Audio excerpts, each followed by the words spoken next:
बिस्मिल्लाहिर्रहमानिर्रहीम। अस्सलाम वालेकुम बच्चों। तो कैसे हैं आप लोग? आज हमने स्टार्ट करना है जी चैप्टर नंबर 14, नाम है जिसका इलेक्ट्रोमैग्नेटिज्म।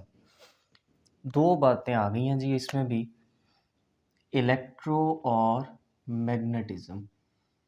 तो इलेक्ट्रो का मतलब तो आपको क्लियर हो रहा होगा कि ये इलेक्ट्रिक चार्जेस की या इलेक्ट्रिसिटी की बात हो रही है, ठीक है जी।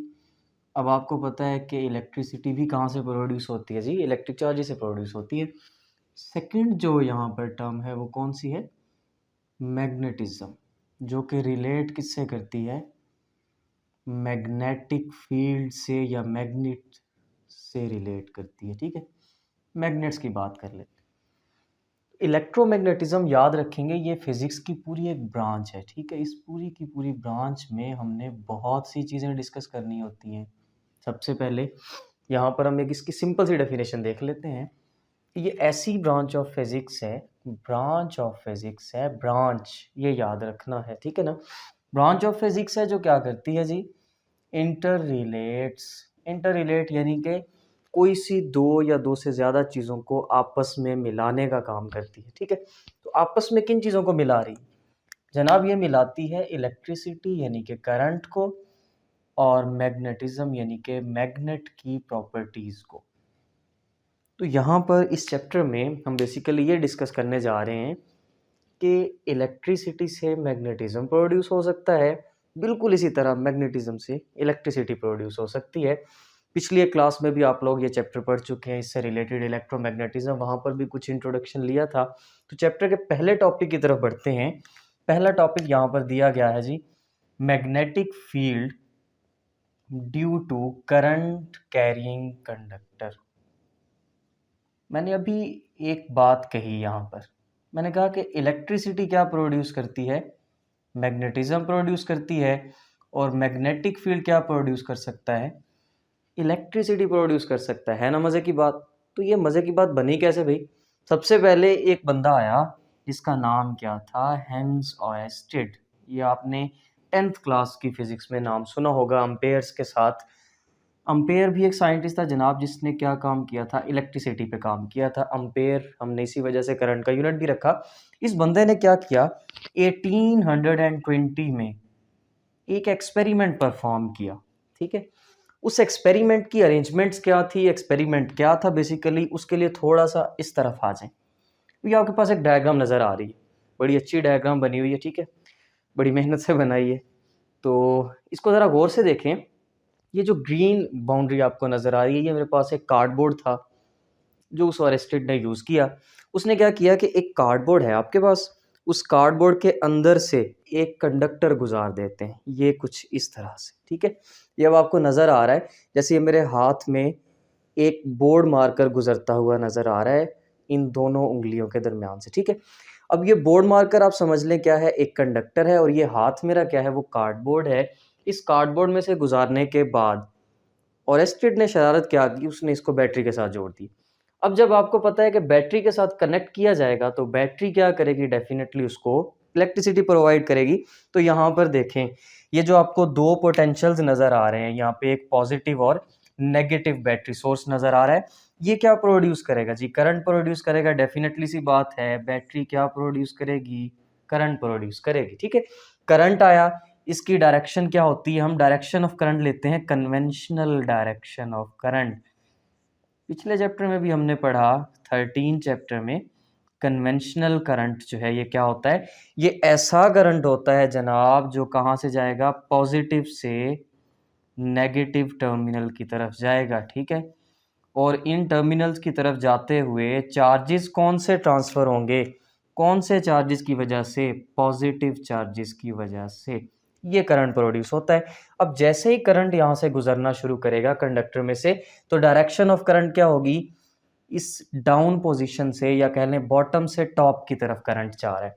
अब जब करंट ऊपर की तरफ मूव करेगा, कार्डबोर्ड भी हमने डाल दिया, वो क्या करता है? वो एक बड़ा मज़े का काम करता है जनाब, वो कंपास नीडल्स को रख देता है वहाँ पे। एक शरारत सी की ना उसने, उसे तो पहले नहीं पता था कि भाई इलेक्ट्रिसिटी या मैग्नेटिज्म का आपस में कोई ताल्लुक है। और आपको पता है कंपास नीडल क्या चीज़ होती है? जो नॉर्थ और साउथ पोल के बारे में बताए कि जनाब इस तरफ आपका नॉर्थ पोल है, इस तरफ आपका साउथ है, इस तरफ ईस्ट है, उस तरफ वेस्ट है, ठीक है। तो ये डायरेक्शंस बताती है किस चीज़ की, आपके पोल्स की। तो ये छोटी छोटी कंपास नीडल्स को उसने क्या किया, इस कार्डबोर्ड के ऊपर अरेंज कर दिया इस कंडक्टर के आसपास। ये कंडक्टर पड़ा हुआ था, एक कंपास नीडल यहाँ पर आ गई, एक यहाँ पर, एक यहाँ पर और एक यहाँ पर, ठीक है। तो 4-5 उसने कंपास नीडल्स को रखा। रखने के बाद जैसे ही वो स्विच ऑन करता है किस चीज़ का, इस बैटरी सोर्स का, करंट सोर्स का, स्विच ऑन करते ही क्या हुआ, करंट का फ्लो स्टार्ट हुआ। और करंट का फ्लो स्टार्ट होते ही उसने क्या एक्सपीरियंस किया कि ये जो कंपास नीडल पड़ी हुई थी, ये कंपास नीडल कुछ ऐसे बिहेव कर गई कि इसकी डायरेक्शन, इसकी जो नीडल है वो इस डायरेक्शन में अलाइन हो गई। इसी तरह ये जो सेकंड कंपास नीडल थी, इसको उसने क्या किया, देखा कि ये कुछ इस डायरेक्शन में अलाइन हो गई। इसी तरह जो थर्ड वाली थी, इसको उसने देखा कि ये इस डायरेक्शन में अलाइन हो चुकी थी।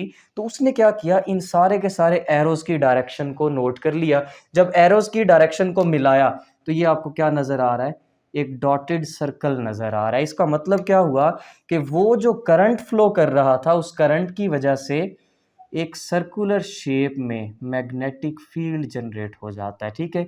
जिसकी डायरेक्शन क्या नजर आ रही है आपको, एंटी क्लॉकवाइज डायरेक्शन नजर आ रही है। कौन सी डायरेक्शन होगी जनाब, एंटी क्लॉकवाइज, ठीक है जी। तो ये एक पर्टिकुलर डायरेक्शन उसको नजर आई। उसने सोचा कि शायद जनाब कंपास नीडल्स रख दी गई हैं तो इस वजह से ये काम हुआ। लेकिन जैसे ही उसने यहाँ पर करंट को ऑफ किया, स्विच ऑफ किया, तो ये सारी की सारी नीडल्स वापस अपनी डायरेक्शन में अलाइन हो गई। जैसे ही करंट को ऑन करता था, नीडल भाग के इस तरफ जाती थी। जब करंट को छोड़ता था, नीडल भाग के जमीन के नॉर्थ पोल की तरफ चली जाती थी। अब ये बड़ा दिलचस्प सा काम हुआ, जिससे उसने रिजल्ट क्या निकाला कि किसी भी कंडक्टर में से जब आप करंट गुजारोगे तो करंट के गुजरने से क्या होगा, वहां पर एक सर्कुलर शेप का मैग्नेटिक फील्ड पैदा हो जाएगा। ये आपके पास वो कंडक्टर था, इस कंडक्टर के इर्द गिर्द सर्कल की शेप में एक फील्ड जनरेट हो जाएगा। और वो फील्ड इस तरह का होगा कि वो कंपास नीडल को अपनी डायरेक्शन में ले आता है। और कंपास नीडल को एक ही चीज अपनी डायरेक्शन में ला सकती है, और वो क्या होती है जी, मैग्नेटिज्म, यानी कि north pole, south pole, east या वेस्ट पोल। तो ये था जनाब ओरेस्टेड का एक्सपेरिमेंट। इस एक्सपेरिमेंट के रिजल्ट्स हम यहाँ पे मेंशन करते हैं, जो आपकी बुक पे भी दिए गए हैं, रिजल्ट्स ऑफ एक्सपेरिमेंट। उसके एक्सपेरिमेंट का रिजल्ट क्या था कि एक पर्टिकुलर मैग्नेटिक फील्ड जो है सेटअप हो जाता है अराउंड करंट कैरिंग कंडक्टर। पहली बात हमने देखी कि बिल्कुल जनाब आपने कंपास नीडल्स को प्लेस किया तो आपको ये चीज़ क्लियरली यहाँ पर नज़र आ गई। दूसरा बात जो पॉइंट था यहाँ पर कि लाइंस ऑफ फोर्स, यानी कि वो जो फोर्स जनरेट हुई, जिस फोर्स ने इस नीडल को मजबूर किया कि वो पहले इस तरह से पड़ी हुई थी, उसने उसको इस डायरेक्शन में ला दिया। तो वो कौन सी फोर्स है, वो है मैग्नेटिक फोर्स। और ये मैग्नेटिक फोर्स क्या है, these are circular direction and depends upon the current. अब ये बात कहाँ से आ गई जनाब करंट की, हमने अभी यहाँ पे डायरेक्शन मेंशन की एंटी क्लॉकवाइज। तो जब आपके पास करंट किस तरफ जा रहा था, अपवर्ड डायरेक्शन में जा रहा था, तो मैग्नेटिक फील्ड की डायरेक्शन क्या होगी, ये वाली होगी। इन केस अगर आप क्या करते हो, करंट की डायरेक्शन को रिवर्स कर देते हो, तो रिवर्स डायरेक्शन में सपोज करंट आपका ऊपर से नीचे आना शुरू हो जाए इस तरह से, तो आपका जो ये मैग्नेटिक फील्ड है ये शिफ्ट किस तरफ हो जाएगा, इस डायरेक्शन में शिफ्ट हो जाएगा। और ये डायरेक्शन किस चीज़ की है, ये क्लॉकवाइज डायरेक्शन है, ठीक है।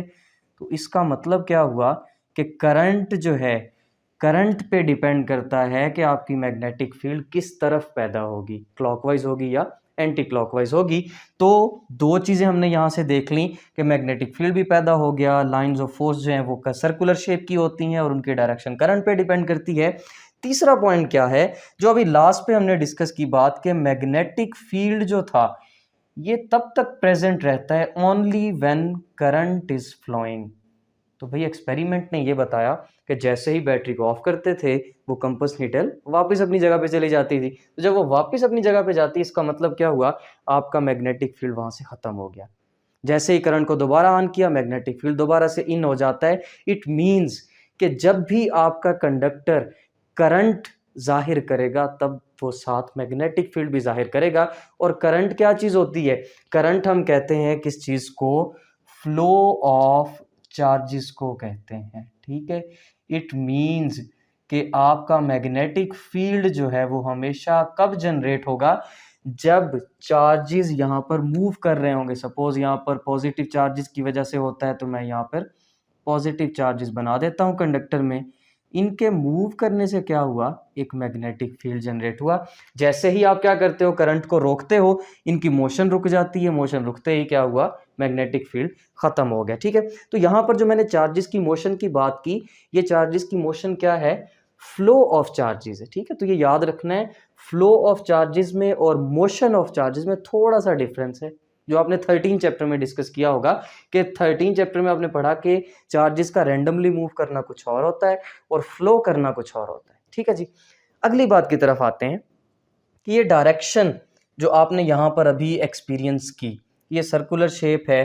किस तरह से सर्कुलर शेप आपको पता चली, how to determine the direction of field, field की डायरेक्शन निकालने के लिए क्या किया जाएगा, ठीक है जी। बहुत इंपॉर्टेंट क्वेश्चन है ये, डायरेक्शन कैसे निकालेंगे। उसके लिए यहाँ पर मैंने ये बड़ा सारा करके क्या लिख दिया, राइट हैंड रूल, ठीक है जी।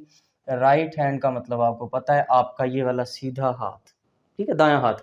इस दाएं हाथ को इस्तेमाल करते हुए आपने एक रूल बनाया। वो रूल क्या कहता है, वो रूल कहता है कि सपोज ये आपके पास क्या थी, एक वायर थी, ठीक है। इस वायर में से करंट गुजर रहा था और इसी करंट का मैग्नेटिक फील्ड आप देखना चाह रहे हो, तो आप क्या करोगे, अपना सीधा हाथ उठाओगे, उसकी फिंगर्स जो हैं उनको पकड़ोगे एक साइड से, सॉरी फिंगर्स को एक साइड पे अलाइन करोगे और अपने इरेक्ट थंब को इस कंडक्टर में से गुजरने वाले करंट की डायरेक्शन में लाओगे। हमने अभी देखा कि करंट किस तरफ जा रहा है, ऊपर की तरफ जा रहा है, तो आपका ये थंब मैंने कहाँ पर रख दिया, अपना in the direction of current. जब करंट की डायरेक्शन में आपने अपने अंगूठे को रख लिया, तो अब आपने फिंगर्स को क्या कर लेना है, कर्ल कर लेना है, फिंगर को मोड़ लेना है, उंगलियों को मोड़ा। तो जिस डायरेक्शन में उंगलियां आपकी मुड़ेंगी वो डायरेक्शन क्या होगी, मैग्नेटिक फील्ड की डायरेक्शन होगी। जैसे यहाँ पर देखें, ये आपका कंडक्टर ऊपर की तरफ जा रहा था, मैंने क्या किया, यहाँ पर अपना अंगूठा रखा और इस तरफ फिंगर्स को कर्ल किया, ये वाली डायरेक्शन। ये कर्लिंग डायरेक्शन क्या जाहिर कर रही है जनाब, मैग्नेटिक फील्ड की डायरेक्शन को जाहिर कर रही है, ठीक है। स्टेटमेंट इसकी देख लीजिएगा शॉर्ट क्वेश्चन के लिए कि राइट हैंड रूल जो है वो क्या होता है, grasp the wire in right hand in such a way that erect thumb indicate direction of current while curled finger shows direction of magnetic field, ठीक है जी। तो आपका जो इरेक्ट थंब होगा ये किस चीज को शो करेगा, डायरेक्शन ऑफ करंट को। जैसे कि अभी हमने कहा कि करंट ऊपर की तरफ जा रहा है, और जो कर्ल्ड फिंगर्स होंगी, आपकी मुड़ी हुई उंगलियां सर्कुलर शेप में, वो किस चीज को शो करती हैं, डायरेक्शन ऑफ मैग्नेटिक फील्ड को। जैसे कि ये बुक पे भी आपकी डायग्राम बनी हुई है कि एक कंडक्टर था, उसमें अपवर्ड डायरेक्शन में करंट फ्लो कर रहा था, उसकी मौजूदगी में आपने क्या किया, अपने अंगूठे को बिल्कुल स्ट्रेट रखा करंट की डायरेक्शन में, फिंगर्स को कर्ल किया। कर्ल करते वक्त आपने देखा कि जिस डायरेक्शन में वो कर्लिंग होगी वो डायरेक्शन क्या कहलाती है, मैग्नेटिक फील्ड कहलाती है, ठीक है। मैग्नेटिक फील्ड की डायरेक्शन कहलाती है। तो यहाँ तक आपको क्लियर हो गया कि इलेक्ट्रिसिटी का और मैग्नेटिज्म का आपस में क्या लिंकेज है, ठीक है। हमने क्या देखा कि इलेक्ट्रिक करंट जो है वो क्या पैदा कर रहा है, यहाँ पर मैग्नेटिक फील्ड पैदा कर रहा है। उसके बाद हम नेक्स्ट लेक्चर की तरफ जाएंगे जो कि है फोर्स ऑन एन कंडक्टर, कि अगर यहाँ पर आपके पास एक कंडक्टर पड़ा हुआ है, ये कंडक्टर अगर किसी मैग्नेटिक फील्ड में रख दिया जाए तो वो किस तरह से बिहेव करेगा। बहुत ही इंपॉर्टेंट टॉपिक है। तब तक के लिए अल्लाह हाफिज़।